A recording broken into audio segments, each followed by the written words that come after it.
ଆଜିକାଲିର ଖାଦ୍ୟ ଓ ଜୀବନଶୈଳୀରେ ସମୟ ଅଭାବ ହେତୁ ଗ୍ୟାସ୍ ରୋଗ ଏକ ସାଧାରଣ ରୋଗ ହୋଇଗଲାଣି।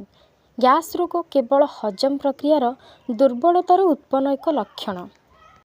କିନ୍ତୁ ଏହାର ପ୍ରସାର ଏବଂ ତୀବ୍ରତା ଏପରି ଯେ ଏହା ଏକ ବଡ଼ ରୋଗଠାରୁ କମ୍ ଦେଖାଯାଏ ନାହିଁ। ଗ୍ୟାସ୍ର ବିଭିନ୍ନ ପ୍ରକାର ଲକ୍ଷଣ ଦେଖାଯାଇଥାଏ। ଚାଲନ୍ତୁ ଜାଣିବା ଏହି ଲକ୍ଷଣଗୁଡ଼ିକ କ'ଣ କ'ଣ। ସକାଳୁ ଯେତେବେଳେ ମଳତ୍ୟାଗ କରୁ ପେଟ ସଫା ହୋଇନଥାଏ ଆଉ ପେଟଟା ଫୁଲିଲା ପରି ଲାଗେ। ପେଟ କାଟିବା ସହ ଦରଜ ଓ ବେଳେବେଳେ ବାନ୍ତି ମଧ୍ୟ ହୋଇଥାଏ। ମୁଣ୍ଡ ବିନ୍ଧା ଗ୍ୟାସ୍ର ଏକ ବଡ଼ ଲକ୍ଷଣ ଅଟେ ଏବଂ ପୁରା ଦିନ ମଧ୍ୟ ଅଳସୁଆ ଲାଗିଥାଏ। ଏବଂ ଜଣ ଜଣଙ୍କର ଗ୍ୟାସ୍ରେ ଛାତି ମଧ୍ୟ ପେନ୍ ହୋଇଥାଏ। ଏବେ ଆମେ ଜାଣିଲେ ଗ୍ୟାସ୍ର ଲକ୍ଷଣ ଗୁଡ଼ିକ। ଚାଲ ଏବେ ଜାଣିବା ଗ୍ୟାସ୍ କାହିଁକି ହୁଏ।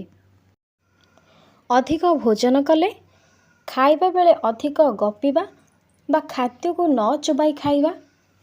ଜଣ ଜଣଙ୍କର କ୍ଷୀର ଖାଇବା ଦ୍ୱାରା ଗ୍ୟାସ୍ ମଧ୍ୟ ଦେଖାଯାଇଥାଏ ଏବଂ ଅଧିକ ମଦପାନ କଲେ ମଧ୍ୟ ଗ୍ୟାସ୍ ହୋଇଥାଏ।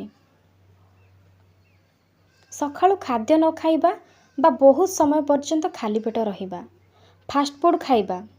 ଫାଷ୍ଟଫୁଡ଼୍ରେ ବହୁତ ପ୍ରକାରର କେମିକାଲ ଜିନିଷ ମିଶୁଛି ଏବଂ ବାହାର ତେଲ ମଧ୍ୟ ମିଶୁଛି। ସେଥିପାଇଁ ଏଗୁଡ଼ାକ ଖୁବ୍ ଶୀଘ୍ର ଗ୍ୟାସ୍ ହୋଇଯାଇଥାଏ। ବାସି ଖାଦ୍ୟ ଖାଇଲେ ବି ମଧ୍ୟ ଗ୍ୟାସ୍ ହୋଇଥାଏ। ଏବେ ଚାଲନ୍ତୁ ଜାଣିବା ଆମେ ଘରୋଇ ଉପଚାରରେ କେମିତି ଗ୍ୟାସ୍କୁ ରୋକିପାରିବା। ଗ୍ୟାସ୍ ରୋକିବାର ଉପାୟ। ନିଜ ଖାଦ୍ୟକୁ ବଦଳାଇବା ଦରକାର। ସକାଳୁ ଉଠି ଯୋଗ କରିବା ଦରକାର। ଶୁଖିଲା ଅଦାର ପାଉଡ଼ର ନିଅନ୍ତୁ। ସେଥିରେ ଗୋଟେ ଚାମଚ ମରିଚ ଗୁଣ୍ଡ ମିଶାଇ ଖାଆନ୍ତୁ। ଗ୍ୟାସ୍ ସମସ୍ୟା ଦୂର ହେବ। ଖାଲି ପେଟରେ ଜିରା ଖାଇଲେ ଗ୍ୟାସ୍ ଦୂର ହୁଏ। ସକାଳୁ ବେଲପତ୍ର ଓ ମରିଚ ଖାଇଲେ ମଧ୍ୟ ଗ୍ୟାସ୍ ଦୂର ହୋଇଥାଏ। ସକାଳୁ ଖାଲି ପେଟରୁ ଉଷୁମ ପାଣି ପିଅନ୍ତୁ। ଦେଖିବେ କେବେ ବି ଆପଣଙ୍କର ଜୀବନ ସାରା ଗ୍ୟାସ୍ ସମସ୍ୟା ରହିବନି।